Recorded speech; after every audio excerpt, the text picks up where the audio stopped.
Hi, I'm Chris Edges. Welcome to Days of Revolt. We're filming here in Toronto with the author John Ralston Saul, who has written several extremely important books, including one that has influenced me tremendously, Voltaire's Bastards, The Dictatorship of Reason in the West, The Unconscious Civilization, The Collapse of Globalism, about neoliberalism as an ideology, the breakdown of this ideology, and what comes next. Thank you for joining us, John. It's great to be with you. So let's talk about this idea that you laid out, I think first in Voltaire's Bastards, where you talk about neoliberalism as not just an ideology, but a utopian ideology. What do you mean by that? Well, I mean, first of all, what's astonishing is that, neoliberalism has nothing to do with 19th century liberalism. In other countries, it's the same thing is called neoconservatism, which has absolutely nothing to do with conservatism. Right. So in both cases, it's one of those, stealing, going behind the curtains and pretending you're something you're not in order to calm people down. We're just a new kind of conservative, we're just a new kind of liberal. Well, in fact, they're neither. They have nothing to do with either. I think that the word ideology has to be used very carefully, but when people come forward with rather simplistic truths, you already know you're in trouble when they say they've got the truth, and they say this is what must happen, this is how things work, this is what dominates society. That's an ideology. I mean, I'm sorry, we have thousands of years of experience. We know what an ideology is. A declaration of inevitability and a declaration of truth are two characteristics of an ideology. It's a form of religion. Right. Well, you talk about how the marketplace has replaced in modern society worship of God. Yeah, I mean, I think that what's fascinating is that it happens very slowly. It creeps up from underneath the rational movement with the idea that what we require is specialization. And so that idea that we need a lot of specialists, which we do, but that these specialists will have the truth. And once you have the field covered with the specialists, then all you need is a kind of heroic leadership to tell them what direction to go in a sense of the Bonaparte version of life. And in a way, what that does is it empties out the field of the idea that you and I can sit down and talk about things, and there are many possibilities, and that if we make a mistake, we have to change our minds. All of that kind of disappears. The idea of politics as a debate among people who disagree in order to find out what to do. In all of your books, you focus on language and how the technocrat essentially creates, or the specialist creates a system of language that is unintelligible to the outsider, to lock them out. And so essentially you end up with these silos where you now have millions, or let's say thousands and thousands and thousands of silos of impenetrable language controlled by small interest groups. Economists would be. Well, economists is the most classic example because economy is an area of speculative discussion. And what you've seen, particularly since the Second World War, is gradually, it's a class system with an aristocracy, a middle class, and a working class, or a lumpen proletariat. And the aristocracy were the economic historians, because they understood the shape of the debate, what had already been done, where might we go. And then you had the kind of, solid middle class, and those were the macroeconomists who could sort of do stuff, and then the microeconomists who were the slaves or whatever, who just get me some numbers. Right. And what they did in most universities was they did an intellectual cleansing of the economic historians to remove the possibility of doubt, the possibility of speculation on ideas, leaving these sort of mainly hapless macroeconomists who fell quite easily into the hands, frankly, of the ideologues, the neoliberals, neoconservatives, who are, let's face it, what is this ideology? It's an ideology of inevitability, an ideology based on self-interest, an ideology of which there is no real memory.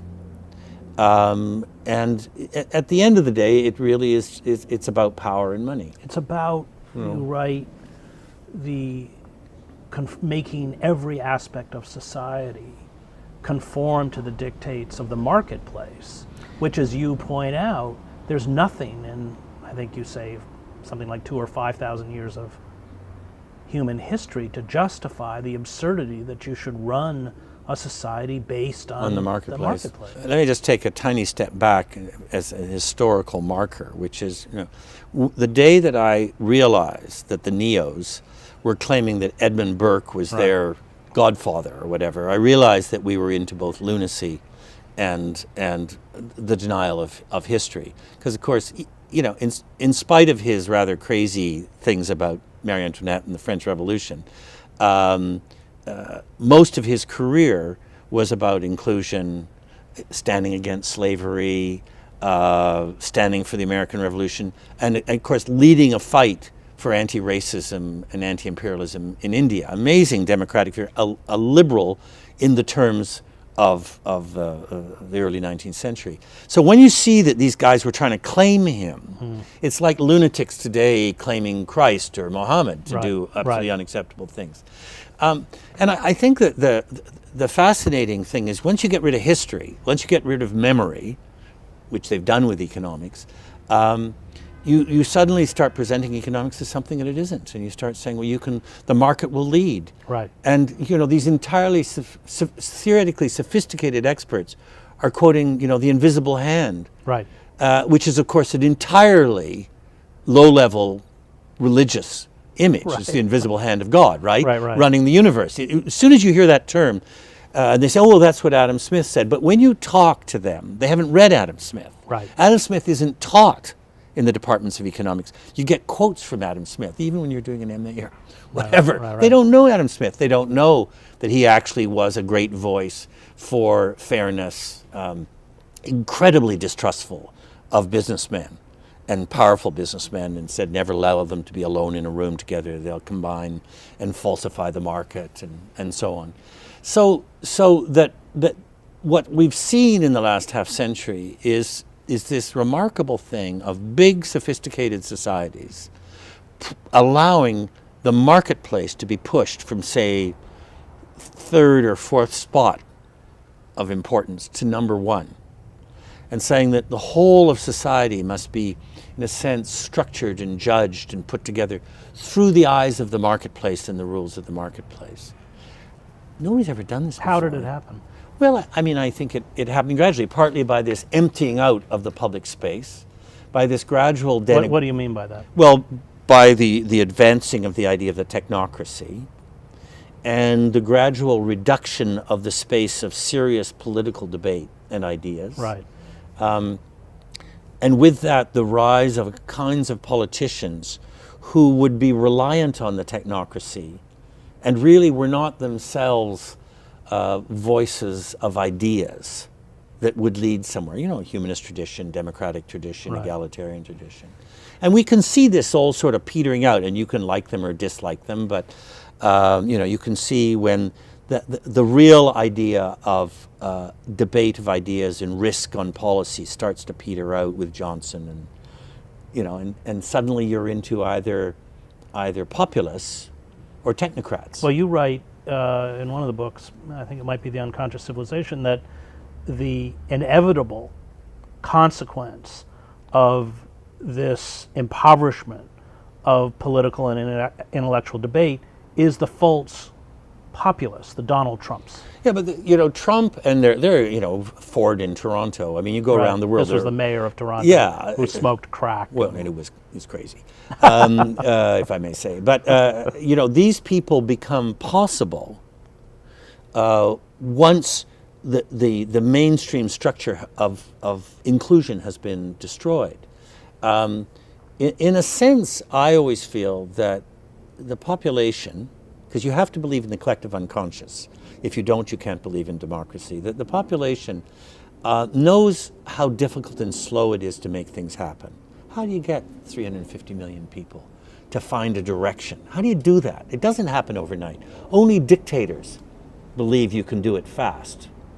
And so the population knows it's going to be tough. We'll try a bit of this, we'll try a bit of that, we'll push that one forward, we'll punish that. And bit by bit, it moves. And in moments of crisis, it may move faster. But when they find that their message can't be got through, that the system can't hear them anymore. Which is where we are now. Which is where, well, I think it's where we've been increasingly for 30 years or so. Then, you start getting a kind of populism, say Clinton or Blair is exactly the same kind of thing. New Labor. Right. Neo something. Right. And so these people don't really believe. They don't really represent. They're not really going to carry it forward. They'll do a few good things. But essentially, they're very interested in money. They're not going to question any of the fundamental assertions of this new neo thing, which is in fact a 19th century, the recreation of 19th century pre-real democratic ideology. They're not going to question it. They're going to go along with it. In many ways, I think that we're in 1750 with a clapped-out elite, highly educated. I mean, the 1750 aristocracy hired highly educated people. They were not themselves. And we're entering into this period of the unknown. We recently don't know what's happening. Gramsci term, the interregnum. Yeah. Where people have seen that the old ideology is discredited in the same way that eventually the divine right of kings, for instance, became discredited as an ideology. But they have yet to articulate or find the language by which they can, number one, explain their own reality, and also articulate another vision. I think in '99, I gave a speech where I literally changed my mind that day, and I'd just seen the head of the National Bank of Australia, and I got up on national television in front of 1,000 people and said, I think globalism's finished, it's over. We're now into this vacuum or interregnum. Yeah, we have a limited period. This is your book, The Collapse of Globalism. And that eventually turned into The Collapse of Globalism. And we have a limited period of time, I think a maximum of 10 years, 5 to 10 years, to figure out where we want to go next. Because this thing has failed. Forget whether you were for it or against it. Right. It's failed, and here's why it's failed. What are we going to do? Let's stop there, because it was the beginning of the collapse of globalism. You lay out how all of the promises made by globalism have collapsed, are completely false. Yeah, and they start falling apart after 95. So tell me what globalism claims to produce and what in fact it has produced. Well, basically it's very important. You go back to the 70s, early 70s and the 80s, where it was laid out very clearly what globalism was and what it was going to do. So we need Thomas Friedman. We could just read his column. Yeah, we'd read Friedman and read all that stuff, and it's all there. And it's going to unleash growth. Right. It's going to reduce the gap between the rich and the poor. I don't even have to say the other half, because none of this happened. It's going to create democracy. It's going to widen democracy. There was a little, and then right. It's going to destroy violent and vicious nationalism. Exact opposite. It's going to create this sort of renaissance around the world. So, and anyway, there's a longer list. None of this happened. It's the exact opposite.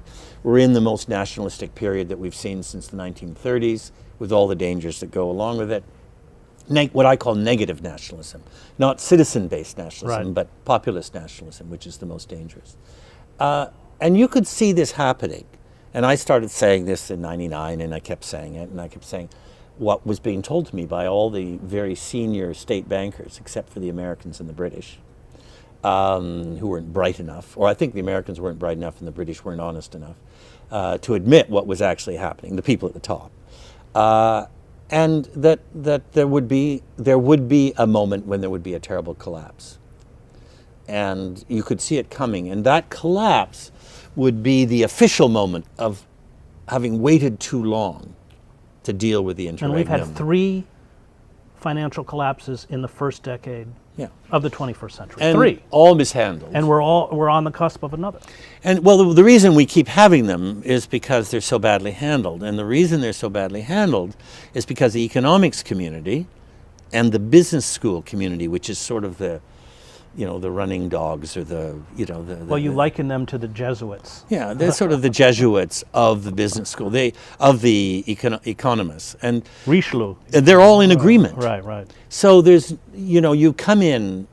Let me just interrupt there, because you describe them, I think it's in Voltaire's Bastards, and the institutions that train them as systems managers. And you say all they know how to do is maintain the system. So when the system goes down, they loot the U.S. Treasury to the tune of trillions of dollars. They use the Fed to, in essence, give large banks and financial firms like Goldman Sachs the ability to borrow at 0% interest, 0.8 or something percent. And all they know how to do is keep the system. They don't know how to do anything beyond. Because all they are is technocrats. I mean, they are the equivalent of the high-level ones, the ones out of Harvard or l'ENA in France.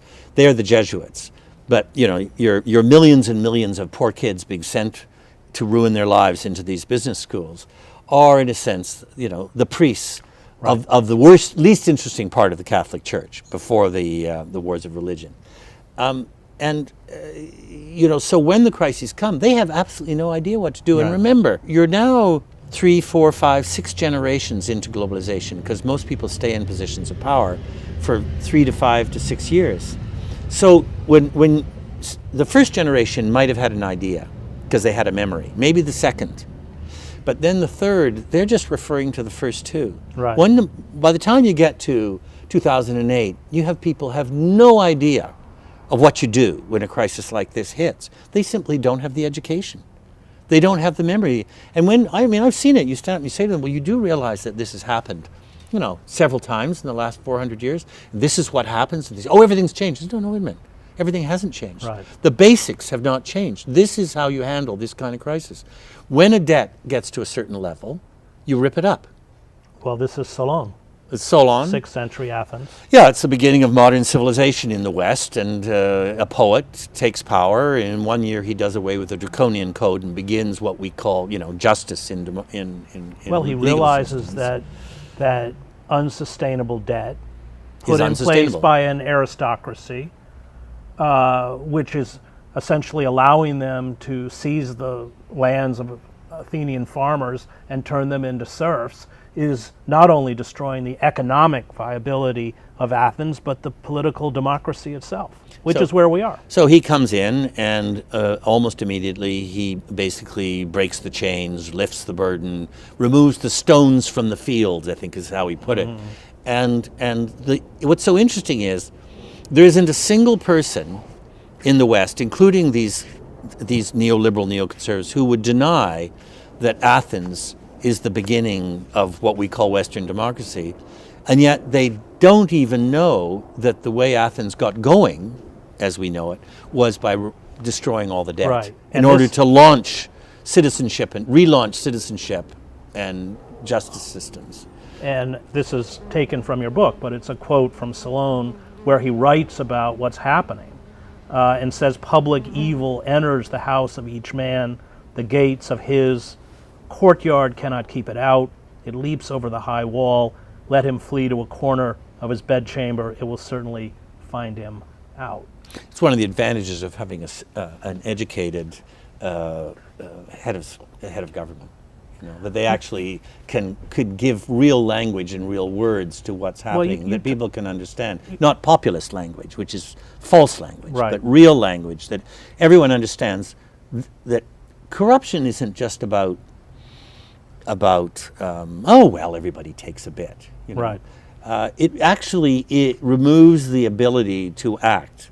And I think what's so fascinating is that one of the major outcomes... So you call it a modern form of feudalism. Yeah, I mean... Corporatism, but this kind of corruption. Well, what happens is that the old corruption, which still exists, which is, just cash, passing hands and stuff, but what you get out of this new system of technocracy and populism is they basically legalize corruption. Right. So that, for example, the shares that are handed out to CEOs of corporations, well, they're handed out irrespective of how well the corporation's doing. Right. They are not owners of the corporation. Well, that's fooled at Lehman Brothers. Yeah. He brings the whole house down and walks away with what, $200-300 million. But if you actually look at it as a philosophy, they say it's capitalism. They're actually Right. breaking every rule of capitalism. It's basically just employees taking the money out of Right. the bank and Well, walking home with it. And we have to give But it's legalized. Marx got that. Marx Yeah. nailed that, the late stages of capitalism. Let me just end by asking you, so we are in this interregnum. People have lost faith in a system that clearly benefits a tiny, rapacious, corrupt, you call them a mafia, oligarchic elite. But where are we going? And we may not be going anywhere good. I mean, we may Well, be it going to a depends. more authoritarian, more, you talk about this false populism. In the 30s it was called fascism. What worries you? Well, I said in the Unconscious Civilization, so that would have been 95, that our society resembled increasingly a Mussolinian society.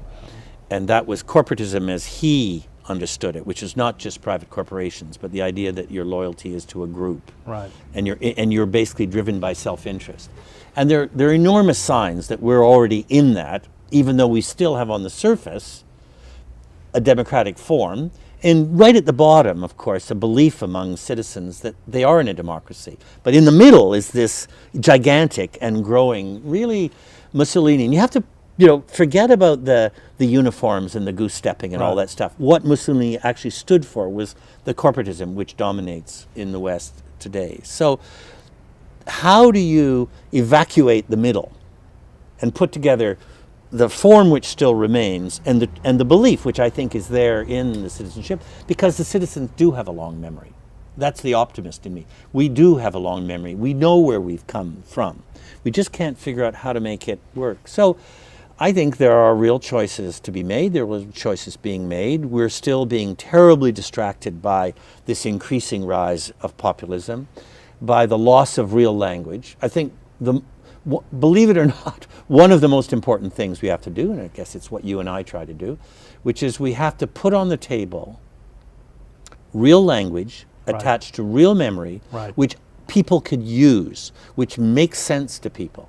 And I'm absolutely thrilled when I hear, not just you quoting me, but when I hear somebody who is not a writer using the ideas that one has put out. You can think about it this way. Think about what's happening this way. Suddenly, that's power. You give people language and they have power, and then they do something with that language. What we've been living through has been a desperate desire of the technocracy, and out of that the populace and the financial corporations, the corporatism as financial business, to control language. So it's advertising. Well, and even as you point out, not only to control language, but to supplant language with image and spectacle, which is the form of communication that any tyranny or totalitarian society uses to speak, and they have been quite successful, coupled with the rise of the security and surveillance state, the evisceration of civil liberties, the militarization of police. I think that, what you call for at its core with the recovery of language is key, but we live in a society that is reducing public chatter to idiocy. So, I mean, again, I said where are we? We're in 1750. Of course, we're never exactly, but where are we? Cicero is either just about to be killed or has been killed. Right. And I think if I were American, I would say, look, the Roman Republic, the Roman Empire, you have to decide. You don't have much time to decide. And remember that the Romans kept all the facade of the Senate. of the Republic. That's right. The Senate, the debates, the elections. The first citizen, yes. It was all kept. I know. But gradually, there was less and less of the reality. Right. And I think that, when you go back and look at Cicero, flawed though he was, what he was trying to say was, it's very close to what we're dealing with today. So, well, and we should close by, without being too bleak, noting that Cicero was beheaded and his hands were cut off and his severed head and his hands were brought to the Forum, the Colosseum, and the crowds were told that he would never speak write again, and they cheered. The number of writers in prison has stayed pretty stable for a while. It's 800 to 900, and this is a bad joke, but You're talking about globally. yeah, globally, and this is a bad joke, but it's 800. So how many generals are in prison? 8 or 9. How many prime ministers or presidents are in prison? How many businessmen are in prison? So you're talking 5, 10, 20, and 800 writers. So language still brings enormous fear to people with power. But the other element, which I think is really worth looking at, is that more and more they're not arresting people. More and more they're just killing them. So the number of writers killed every year is climbing. It's over 200 now. Right. And that violence against the word is really interesting. You say, well, that's happening in Mexico, that's happening in Honduras. Yeah, but it's right on the edge of the West. Yeah. And it's not clear that it isn't. I think it's clear that this is related to the West. That it would be a tiny step to see increasing violence. And as you say, this is happening at the same time that freedom of expression is being compressed by Western governments. Right. So you're saying, it's the old pickpocket thing, right? The pickpocket makes you look over there so they can take the money from your pocket there. So they say, look at the terrorists. Right. Look at the terrorists. So the truth is, of the, say, 200 writers killed a year, about 175 of them are killed not by people involved in religion. They're killed by presidents, police, army, corporations, organized crime, and usually they're working together. So they're saying, look over there. In reality, it's fairly standard governmental systems. Most of those governments are working closely with Western governments, Mexico being a good example. And if you say, where has the most damage been done to freedom of expression in the world over the last 25 years?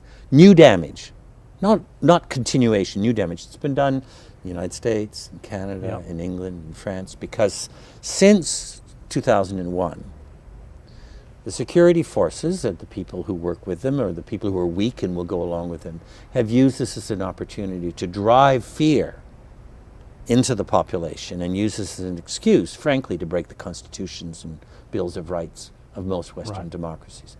I think eventually some of that will be rolled back, and you can see little signs of it, but by the time that happens, so much damage will have been done.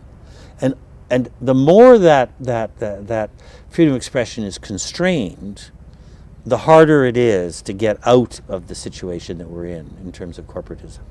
Thank you, John. Thank you. And thank you for watching Days of Revolt.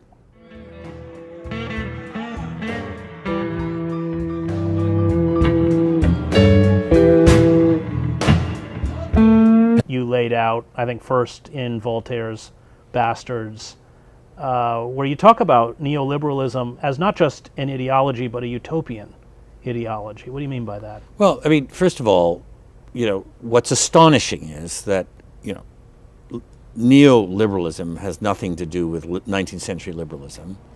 In other countries, it's the same thing is called neoconservatism, which has absolutely nothing to do with conservatism. Right. So in both cases, it's one of those, stealing, going behind the curtains and pretending you're something you're not in order to calm people down.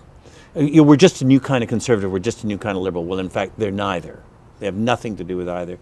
I think that the word ideology has to be used very carefully, but when people come forward with rather simplistic truths, you already know you're in trouble when they say they've got the truth, and they say this is what must happen, this is how things work, this is what dominates society, that's an ideology.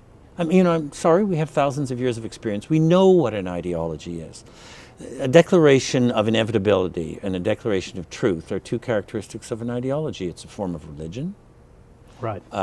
In a way, what that does is it empties out the field of the idea that you and I can sit down and talk about things, and there are many possibilities, and that if we make a mistake, we have to change our minds. All of that kind of disappears. The idea of politics as a debate among people who disagree And in order to find out what to do. in all of your books, you focus on language and how the technocrat essentially creates, or the specialist creates, a system of language that is unintelligible. Hi, I'm Chris Edges. Welcome to Days of Revolt. We're filming here in Toronto with the author John Ralston Saul, who has written several extremely important books, including one that has influenced me tremendously, Voltaire's Bastards, The Dictatorship of Reason in the West, The Unconscious Civilization, The Collapse of Globalism, about neoliberalism as an ideology, the breakdown of this ideology, and what comes next. Thank you for joining us, John. It's great to be with you. So let's talk about this idea that you talk about how the marketplace has replaced in modern society worship of God. Yeah, I mean, I think that what's fascinating is that it happens very slowly. It creeps up from underneath the rational movement with the idea that what we require is specialization. And so that idea that we need a lot of specialists, which we do, but that these specialists will have the truth. And once you have the field covered with the specialists, then all you need is a kind of heroic leadership to tell them what direction to go in a sense, in the Bonaparte version of life. And